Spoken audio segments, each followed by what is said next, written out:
Good morning, everybody. Welcome to another Daily Market Report brought to you by Mike Bjork. Today is Friday, and it's February 2nd. Hey, we got a lot to go over today, and we got the big jobs data coming in today, so let's kind of jump right to it. We'll start off with, of course, the big one, non-farm payrolls for the month of January. Sorry about jumping ahead there.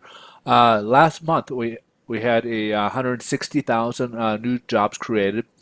This was revised higher, and then but we'll talk about that one second. Forecast for January was supposed to be 190,000, and we exceeded that to 200,000. Now, previous 2 months were revised.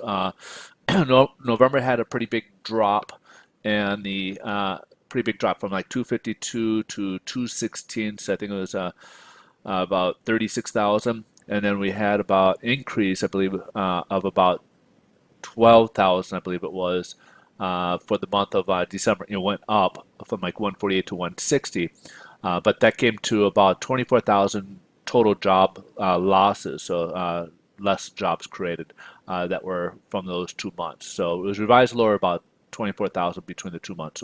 December was up a little bit, but November was actually revised a bit more to the downside. But right now we got 200,000 jobs, looking great there. Unemployment rate for the month of January came in, remained the same at 4.1%. I'm going to touch on a couple of these because there's some side comments I'd like to make, but we'll just kind of work our way through this first, and then I'll get back to those. Average hourly earnings for the month of January, we had a 0.4 month-over-month increase in November at 0.4%, 0.2% supposed to be from December to January, and it came in at 0.3%. Consumer sentiment, people are feeling much better. So as you can see, the previous reporting came in at 94.4. Forecast for this one, it was supposed to be 95, and it jumped up to 95.7, again exceeding that. Factory orders, it went from 1.7%, the forecast was at 1.6%, and it went to 1.7%. So very good numbers here. Now let's take a quicker look here. Unemployment rate, why it remained the same. Now, if you in there, there's two different. We get the jobs numbers. We get two different surveys. We get the business and we get the household. Now, the household has inside it which is the unemployment rate. We showed 409,000 new jobs created, but the labor force increased by 518,000 new increase. So with that discretion there, that's why it remained at 4.1%. So we had a much larger labor force. The labor force grew by greater than new jobs that were created. Average hourly earnings. The previous report showed 2.5% year over year. This report came in had at 2.9%. This is creating a lot greater inflation. This is showing a lot more inflation here. So we're starting to see, as you may have seen this whole week, and probably part of last week, we were talking about inflation. The Fed outlook that inflation is going to be rearing its head, and of course now everybody's attention is on inflation, and this is something that's going to come to light right now. For a long time, wages were kept low, and now we're starting to see a bit of an uptick in wages, and as a result, that's going to push inflation a little higher. Why is inflation such a concern? Especially when people are making more money. The reason being is that for investors, for example, on the stock market, they're concerned that with the inflation, the Fed is going to raise rates even quicker. So the Fed typically will raise their short-term interest rates just to stave off inflation, keep inflation in check, because we're just doing too well.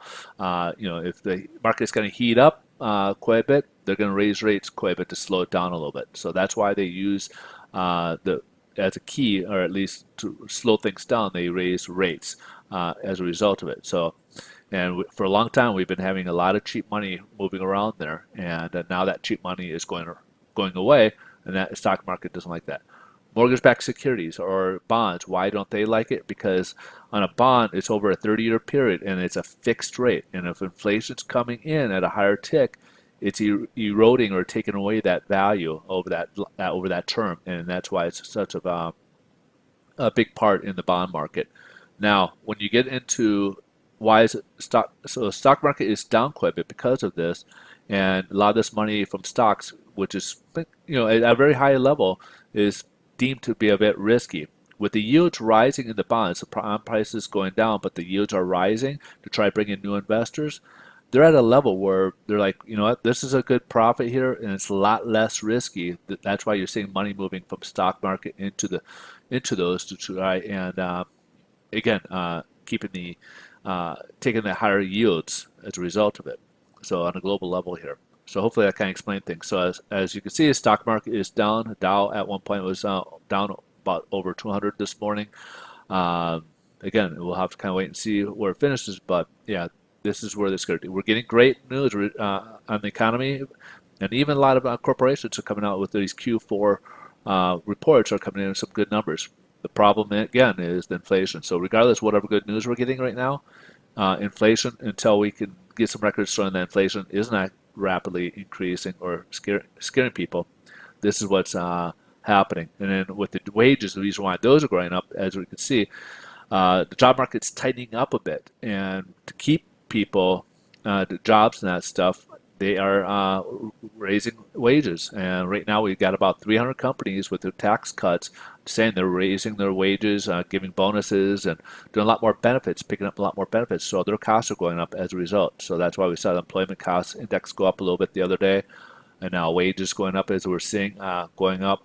So this is all kind of pushing, and you'll probably see inflation rise a bit more. The Fed wants to keep at 2%. We're currently about 1.5%. So going forward, this is something to watch for inflation. All right, so bonds again, as we talked about, doesn't like it, and it's dropping down. We're down about 31 basis points. We're down even further here. So we got a lot more room to drop as you'll see here, the bonds, the treasuries are up. We're up to about 2.84 right now, and this could go up to another about 3%. This is going to keep pushing rates even further. So we may see that 3% threshold a lot quicker than we expected or had hoped. As you can see, these are pretty steep curves here, and that's how rapidly rates are kind of rising here, long-term rates. So your 30 fixes are a lot higher than they were just beginning of the year here. All right, so just to give you a heads up, rates are rising, and it's happening pretty quickly. So if you got anything out there, it's better to lock in now and capture your gains or recoup, these lessen your losses as a result. All right. So hopefully you guys have a great weekend. And but if you guys want to get more data, just go over to Twitter. You can always find me on Twitter. I post a lot of the data on Twitter during the day here, during the market hours and stuff, and posting different tidbits as to what's going on out there. And of course, I'm in mortgages, so I'm posting mortgage stuff out there, real estate related stuff as well. You guys have a great rest of your day. Enjoy your weekend, and we'll look forward to see you guys on Monday. Thanks for watching. Bye bye.